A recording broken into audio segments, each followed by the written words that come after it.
Well, good evening, everyone.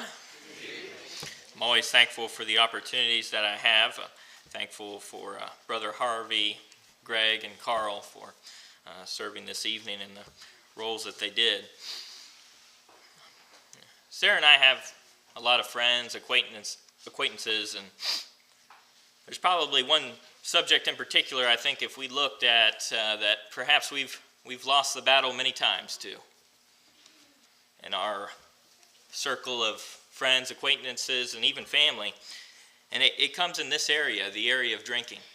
And probably if we look in all our lives, it's touched our families, probably touched our friends and many people around us. But it's one that I've lost again and again and again.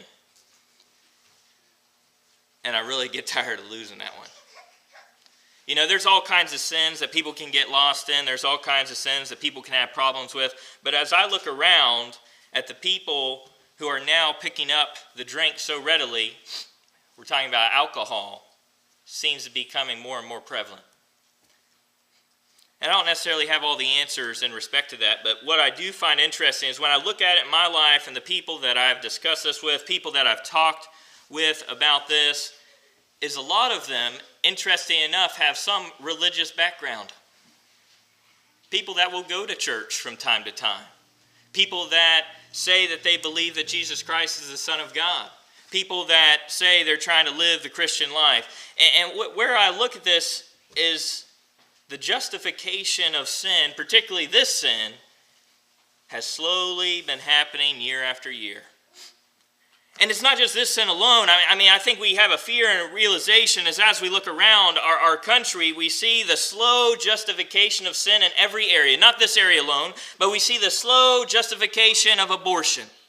We see the slow justification of other options in respect to marriage. We see the slow justification on the way things are handled in the home. We see the slow justification of the way discipline is handled. We see the slow change of the way our education system is handled. We see the slow change and justification on the way that we handle responsibility. And to be honest with you, it's a huge history lesson. The slow justification of sin. The interesting thing I think about drinking is it's been around in this country for a long, long time. And it's one that we have to stand up against and that we have to consider. In Proverbs chapter 14 and verse 34, it says, "Righteousness exalts a nation, but sin is a reproach to any people." The slow justification of sin, the slow change year after year. And then what we look out in our society and we see what I kind of think we see in Isaiah chapter 5 and verse 20. It says, "Woe to those who call evil good and good evil, who put darkness for light and the light of darkness, who put bitter for sweet and sweet for bitter." It's interesting when we look out some of those things in all areas, there was just a slow justification. If we look back in history and we take a little time, we can see it. Where there's a little change here, a little change here, a little change here, a little change here, and then now we stand with a sin that is justified. A sin that now in the religious world, it doesn't seem that people are quite ashamed of as they were before.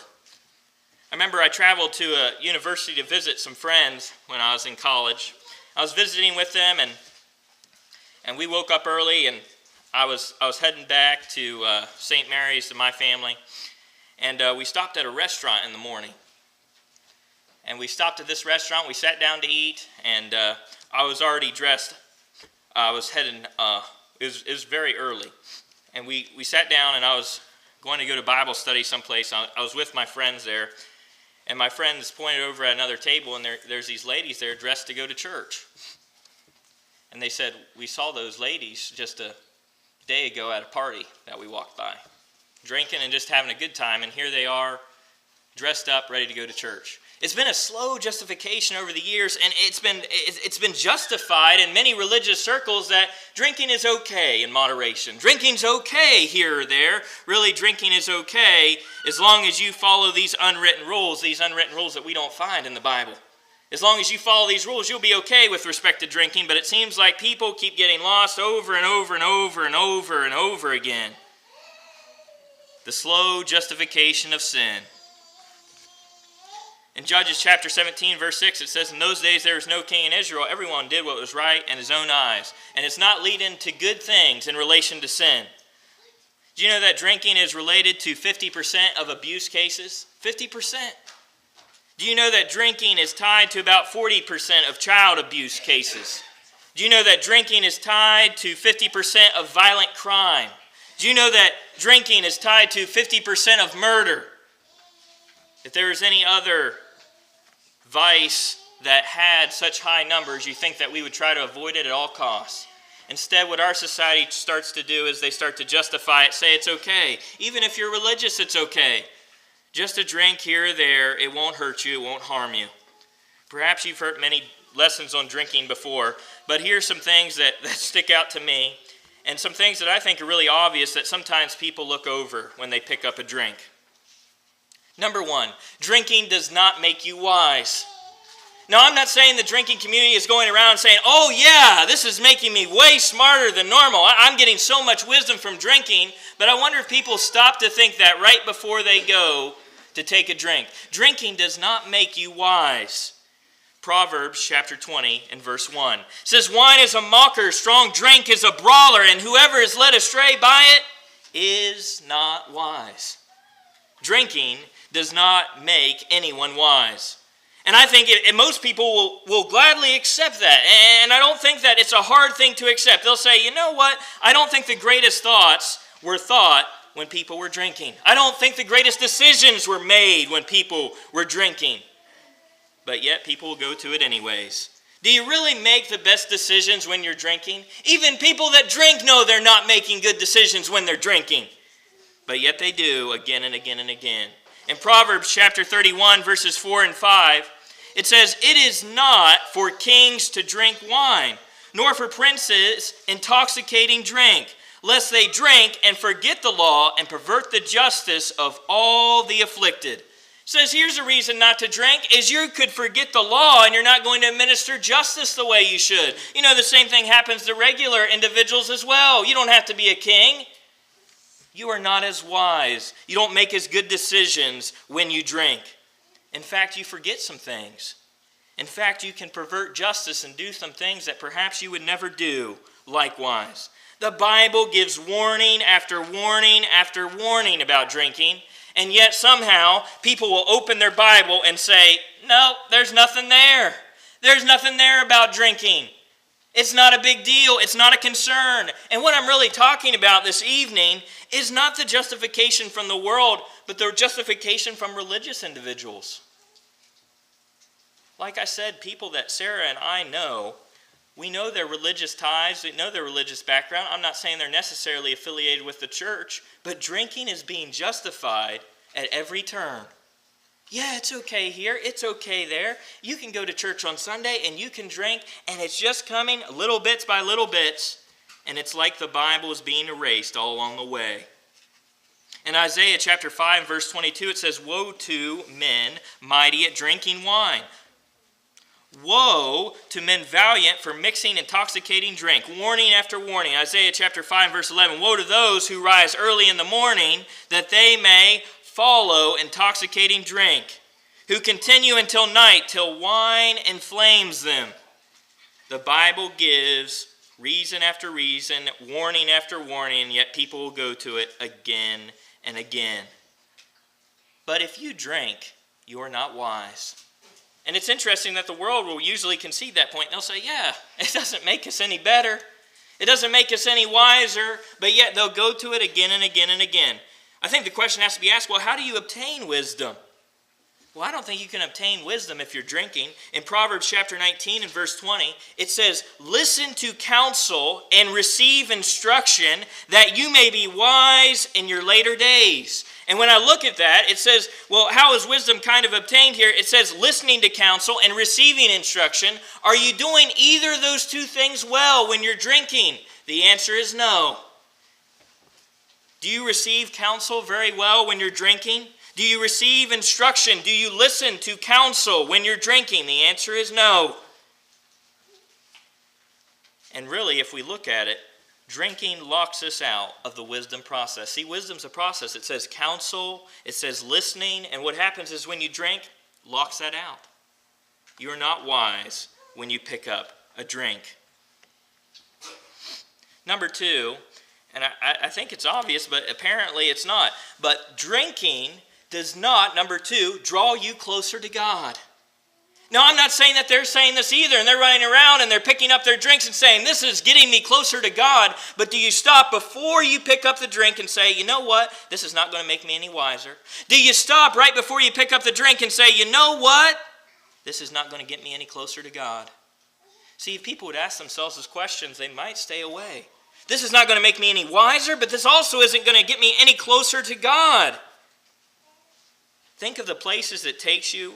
Thinking about the company that you leave when you pick up the drink.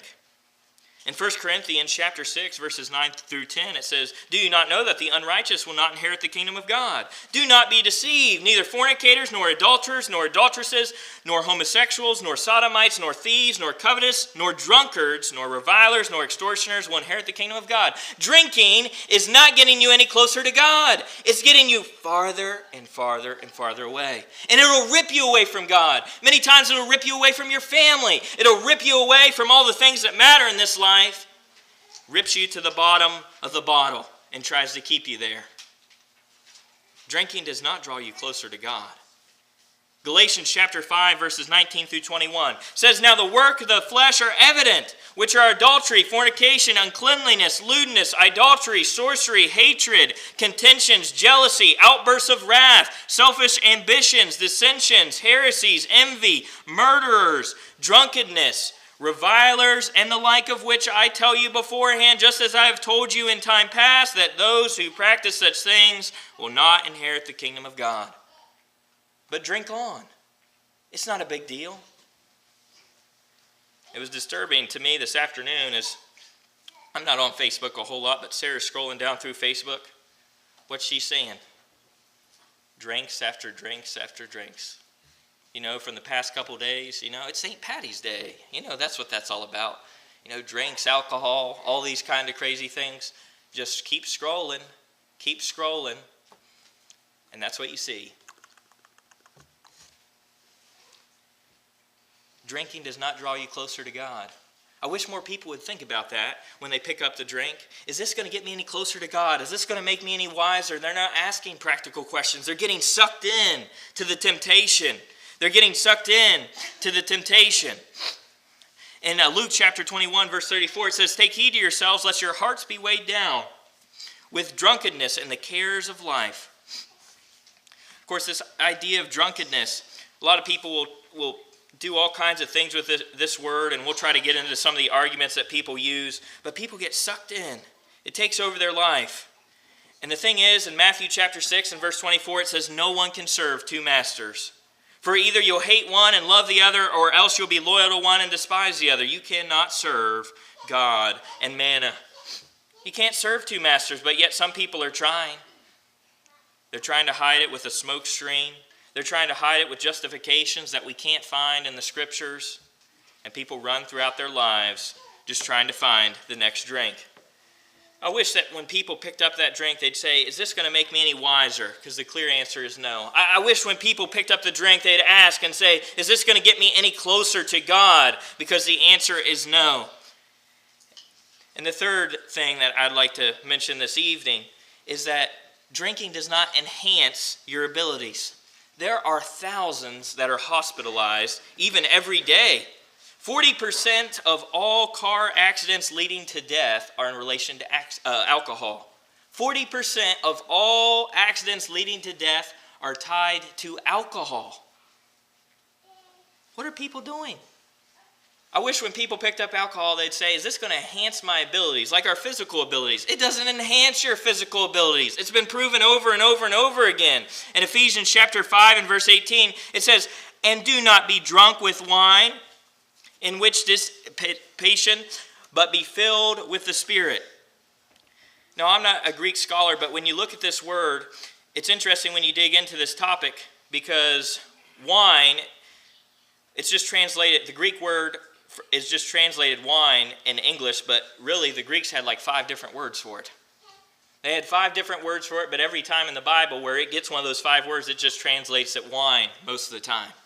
So it comes down to us to determine whether it's alcoholic, whether it's just grapes, because it talks about the cluster of grapes, and it talks about the cluster of wine, and we have to base it off the context. Is this alcoholic? Is this not alcoholic? Or you can just dig in the Greek. But you know what? People that are trying to justify their drinking life, trying to justify their drinking habits, they don't care about what it says.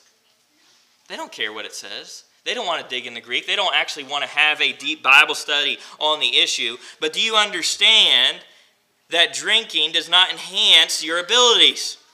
In fact, in Ephesians chapter 5, verse 18, when you look at the word here, now people don't like it, but when you look at it in the Greek, what it means is it doesn't mean drunk like we mean it. It actually means the process of getting drunk. There's two separate words. There's the process of getting drunk in Greek, and then there's actual drunk for a word in Greek. And the word here in Ephesians chapter 5, verse 18 is the process of getting drunk. The Bible's saying, hey, don't even get in the process of getting drunk, but be filled with the Spirit. Don't get in the process of getting drunk, be filled with the Spirit. But people don't want to look at that. See, in the fight that we're in, the spiritual warfare that we're in, we cannot afford to have our abilities in any way, form, or matter weakened. In 1 Peter chapter 5 verse 8 it says, be sober, be vigilant, because your adversary the devil walks about like a roaring lion, seeking whom he may devour. And all you have to do is take it from the words of the people that drink. You know what? When I drink, I'm not quite as on the ball as I normally am. Or they think they are. They'll admit to all kinds of things. They say, I can't remember this. I did this. All these things. I wouldn't have done that. I would never have done that if I wouldn't have been drinking. It doesn't enhance your abilities. But people will go to it and say, hey, let's take another drink. Even though it's not going to enhance my abilities in any way. We need all of our faculties when we're going against the devil. Our reading, Proverbs chapter 23, verses 29 through 35. It says, who has woe? Who has sorrow? Who has contentions? Who has complaints? Who has wounds without cause? Who has redness of eyes? Those who linger long at the wine. Those who go in search of mixed wine do not look on the wine when it is red, when it sparkles in the cup, when it swirls around smoothly. At last, it bites like a serpent and stings like a viper. Your eyes will see strange things, and your heart will utter perverse things. Yes, you will be like one who lies down in the midst of the sea, or like one who lies at the top of the mast, saying, they have struck me, but I was not hurt. They have beaten me, but I do not feel. When shall I awake, that I may seek another drink? You know, you look through that description, you see all these things that are happening to this person that's been drinking, and these are the same things that people say today. I saw some strange things. I said perverse things. I said things that I wouldn't normally say. All these things that we see are happening. It doesn't take a genius. It doesn't take anyone with a PhD to say when you take a drink, you're not enhancing your abilities. You are not enhancing your abilities. In Isaiah chapter 28 verse 7, it says, but they also have erred through wine, and through intoxicating drink are out of the way. The priest and the prophet had erred through intoxicating drink. They are swallowed up by wine. They are out of the way through intoxicating drink. They err in vision. They stumble in judgment. What's Isaiah saying here? Your abilities are not enhanced when you drink. Your vision is not the same. You stumble in judgment. And I know these are just common sense things, but people don't ask these questions when they take that next drink. They don't say, is this going to make me wiser? Is this going to draw me closer to God? They don't say, you know what? Is this going to enhance my abilities? They don't say those things. Because we all know the very common sense answers to all of them. We all know the common sense answer to all of these, but yet people will go again and again and again. People know that it's not making them wiser. People know that it's not enhancing their abilities. People know that they're not getting closer to God by doing it, but they do it again and again and again. People say, well, as long as I'm not extreme, I'm okay. Do you know as soon as you take your first drink that it starts to delay your faculties, it starts to delay your abilities? They've done study after study after study. In fact, it's commonplace. You know, whenever prom comes around, they usually will give, at least in my hometown, they give everybody a big speech. You know, don't drink. You know, here's all the things that happen. You know, you get in an accident, all these things will happen. They put the goggles on them, show them how you're going to be distorted and you're not going to have your faculties. But I mean, even the world will accept these things. Just one drink will impair your judgment, impair your abilities. You know, they say don't drink and drive. Don't drink and do anything. I mean, that's the answer. Don't drink and do anything. Because when you look at the common sense things, we don't even have to go too deep into the Bible. When you just look at the common sense things, it does not make you wiser, does not draw you closer to God, and it does not enhance your ability. But people will turn again and again and again. And people really tear up their bodies in the process. 1 Corinthians chapter 6, verses 19 through 20, it says, "Or do you not know that your body is the temple of the Holy Spirit, who is in you, whom you have from God, and you are not your own, for you were bought at a price. Therefore glorify God in your body and in your spirit, which are God's." Are you God's? Or are you just trying to do whatever you want? Because that's what people's argument basically comes down to, is I just want to do what I want to do. I find it enjoyable. I find it fun. I have succumbed to peer pressure. I'm going to do it. But you not understand that you're a Christian. You were purchased with a price. That you're not your own. And that you should act accordingly. I know those are common sense things. But, you know, I have implored and implored those that are close to me, those that are friends, those that are just close. You just say, come on, let's not pick up that next drink because it's not going to make you wiser. Come on, don't pick up that next drink because it's not going to draw you closer to God. Don't pick up that next drink because it's not going to enhance your abilities. Of course, we know that there's all kinds of arguments in the Bible. And what's interesting is the push for drinking in the religious world comes in this fashion. It does not come in the form of drunkenness. You know, when I talk to my friends that are drinking, they're not saying, "Oh yeah, let's go out and get drunk." That's not the conversation. The conversation goes like this. Well, Kyle, I know that I'm not supposed to get drunk, but I'm not really getting drunk. I'm just social drinking. I'm just taking one. That's what all our friends and acquaintances say. All the people that I went through college with, that's what they say. They don't say, they're not justifying drunkenness. Even the world says drunkenness is wrong. What they're justifying, and it's that slow justification, is that we're just social drinking. Just one little drink. But what I will tell you is there is no defense for drinking in the Bible. Not at all. Now, people try to come up with some arguments, and we're not going to have time to hit on every single one.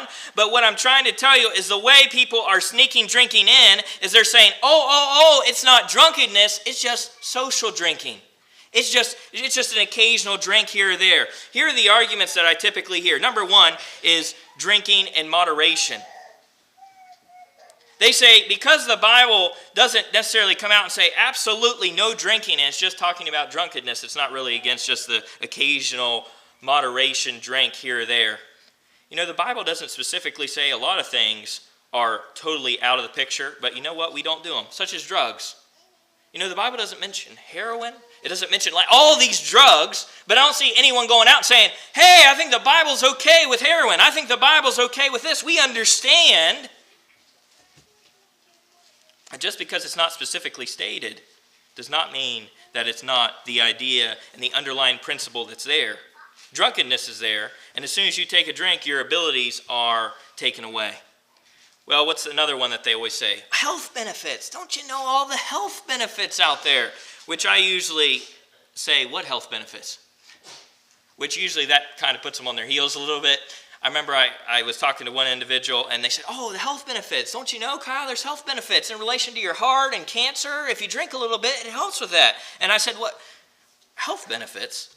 I was like, I want to read on that. So the American Heart Association does say that it can do a little bit of help, but they say they actually don't recommend it for that purpose. Well, why wouldn't they recommend it for that purpose? And this comes from the American Heart Association. They says, well, even though that it could, and they do say could, even though it could help in this respect, it says the damaging effects on your judgment, your higher increase of accidents, And it says if you drink too much, it can increase your probability of cancer, high blood pressure, and weakening your heart. So basically the health benefits that they're saying, they say, well, if you overdo it, you're basically just going to have those same effects. And of course, where does everyone turn to this? Because we're talking about religious people. We're not talking about the world. I'm not talking about making an argument against the world. I'm talking about religious people. People in the denominational world. They go to church on Sunday and then they'll go out and drink at college. And they'll say, oh, that's okay. We're talking about those people. They'll turn to 1 Timothy chapter 5, verse 23, where it says, Paul says to Timothy, says, no longer drink any water, but use a little wine for your stomach's sake and your frequent infirmities. A lot of people think that Timothy was having problems because of the water in Asia not being super clean. And the thing that, which I don't want to get super deep into it, but the thing that is in wine that can actually help that, it's actually in grapes too. But it's interesting when people turn to this passage to justify drinking because it's like, that is not what you're doing. That is not what you're doing. I've never saw at a party where they say, hey, you know what? Of course, I've never really been to a party, but I'm just saying, I don't see that. I don't think this is happening. I could be wrong, okay? So someone can tell me if I'm wrong, but I don't think they're going saying, you know what? Let's get this big pitcher of water and let's pour a little alcohol in there. No one's doing that. Why would you turn to this passage to justify that? That's not what's going on here. That's not what's going on. It's for medicinal purposes, and I think there can be a strong argument made that we're not even talking about alcohol here. I think that a very strong argument can be made, but even if you want to say it's alcohol, that's not what you're doing. Don't be dishonest. You're not going to the party and saying, let's get a big tub of water out here and let's pour a little alcohol in it. That's not what's going on. People aren't being honest. They'll turn wherever they can to find the answer. You know, I mean, there's a lot that can be taken away from this. I mean, we could spend a long time on it. I mean, Timothy is asking Paul about this, which means he has reservations. He's asking Paul about this, so he has reservations. He wants to make sure that this is okay. Number two is when you look at it, is if Timothy had to ask this question, it was not common practice at the time. It was not common practice for people to even do this. Otherwise, he wouldn't ask the question. You don't ask a question if everybody's doing it at the time. But we could stay on that a long time. Of course, one of my favorites is, Jesus turning water to wine, don't you know? Jesus turning water, and I hear that about it. I mean, that's almost the first one that I hear when I start discussing this with individuals. And the first thing I do is I ask them where that passage is, because that usually puts them on their heels a little bit, and because really, they're not searching for the answers. Really, they're not searching. I mean, if you don't know where it is, that's totally fine, and I'm okay with that. But when I ask them where it's at and I say, hey, let's turn to it and read through it one time, woo, they run away. They don't want to talk about it. They don't want to dig into the Bible. They don't want to see what the Bible has to say. I wish they did. I want them to. And I've had individuals sit down with me and say, hey, I'll go down through it with you. And we go down through it. And then they say, wow, that's not what I've been told. Sometimes you got to check it out. Sometimes you have to read. And of course, we can go through that whole situation. We can see all the things that are happening there. Is one, we have a group of individuals that have already drank everything there. And in John chapter 2 and verse 10, I think that's the key verse there. In John chapter 2 and verse 10, it said they had already drunk well. And then Jesus turns this water to wine. He brings it to them. And the governor, or the leader there, it seems like he knows the difference, that this is better wine than the wine that he's had before. So he still has the judgment. And you think that if he's kind of the leader of this party, that he would probably drink the most, or at least have the privilege to have as many drinks as he wanted. I mean, he has his mental faculties there, all these things. And then if these people have well drunk, which is exactly what you'll read in John chapter 2 and verse 10, is these people have drunk well, then why is Jesus going to give them more alcohol after they've already drank a lot? It just doesn't make any sense. If people are honest and they look at it, that's not what's going on. And remember, that word wine, we have to be very careful with, because we've got about 5 Greek words for it. And every time we translate it in English, we put wine there. So we have to look at the context, and we have to make sure that what we're dealing with, is it grape juice or is it alcoholic? And there's a lot of arguments that people pull up. And like I said, we're talking about people that are religious. In 1 Timothy chapter 3 and verse 3, it starts talking about elders and deacons. And then there's this little one that they always point out. They say that, well, you see that here it says that the elders no wine, and then it says here the deacons can have some wine. But like I said, they don't really want to get really deep into it. And what's interesting, if you go through that whole passage, what you see is elders no wine. Deacons, it's okay for them to have wine. Older men, you can't have wine. Older women, you can't have wine. That's how it kind of shakes out when you read it all the way through the text. But really, what's the harmony of those verses? No, it can't be done. It can't be done. It cannot be done. We look at Luke chapter 7, verse 33. I've heard this one a couple times, where they accuse Jesus of being a wine bibber. And they say, Jesus was a wine bibber. Well, you know what they also said about John the Baptist? Some things in relation to demons. Were they being perfectly honest? No, they weren't being perfectly honest. They were lying about Jesus. They were saying lies about Jesus. Is that such a surprise? In Colossians chapter 2 and verse 16, this is one that's become very popular on the college campuses. In Colossians chapter 2 and verse 16, it talks about judging and not judging people's food or drink. And it is talking about stuff in matter of opinion. I do agree about that. When you look at Colossians chapter 2 and verse 16, I think it's talking about things matter of opinion. But when we have so much evidence on what God thinks about drinking, the absolute right or wrong, you can't turn to that passage. It's talking about matters of opinion in Colossians chapter 2 and verse 16. It's not talking about alcohol. But really, most arguments are just a smokescreen. When you dig under and you weed through them, what you realize is they're just trying to find anything to justify their drinking habit. I don't think there could be anything farther from what the Bible teaches than saying, hey, give me another shot. I don't think that's what the Bible's teaching at all. But yet that's what we find in the religious world. I like what Abraham Lincoln said. He says, alcohol has many defenders, but no defense. Alcohol has many defenders, but no defense. The Bible will not defend it. The Bible will not defend it. And we as Christians should stand up against it as best we can. Because it's certainly something that has taken over homes, taken over people's lives, is destroying our country, destroying families, destroying our friends, and it's taking people way away from God. If you need to become a New Testament Christian this evening, or perhaps you've walked off the straight and narrow path, we would love to help you in any way we can. And when we become Christians, we try to walk a life, a resurrected life, trying to eliminate sin out of our life as best we can. Some people struggle with this. Some people need help with this. And as Christians, we should be willing to extend that hand of help and aid whenever we can. If you're subject to the Lord's invitation, you need to become a New Testament Christian, you need the prayers of the church. We ask you to come as we stand, as we sing.